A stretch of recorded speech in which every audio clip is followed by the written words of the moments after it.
Usap-usapan ngayon ang dalawang mag-love team na si Merit at James na tila nga daw po may balak na rin na ba mag-ibang bansa?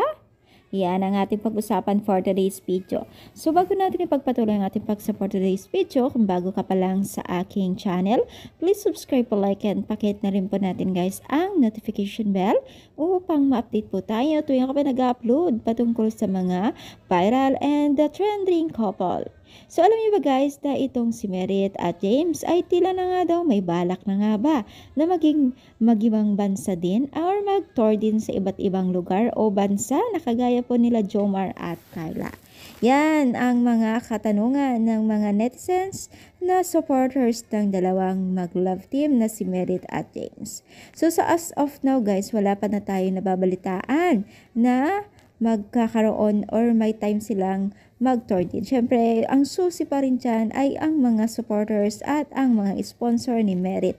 At hindi yan malayong mangyari yan kasi last month, di ba?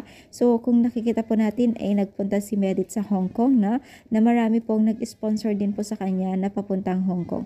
So, ibig sabihin lamang yan ay hindi malayong mangyari ito na papunta rin po sila sa iba't ibang bansa o lugar dito sa Pilipinas. Talagang alam niyo ba guys, napakaswerte ngayon ang mga kabataan na nagkaroon ng chance yung mga ganitong klaseng pagtulong sa kanila. Dahil napakalayo na agad ang kanilang narating bagkus talagang marami talagang nagpapasalamat sa mga kamag-anak nila dahil nga po hindi naman po inaasahan yung mga ganitong klaseng experience po nila, di ba ho? So sana may chance din po silang mag-travel sa itong dalawang ito, di ba? So yan po ang inaantay-antay ng mga nakakarami. Kayo rin ba ay sang-ayon sa pag-travel nila? If ever, i-comment down, palike po ang ating page. Thank you, more power, and God bless.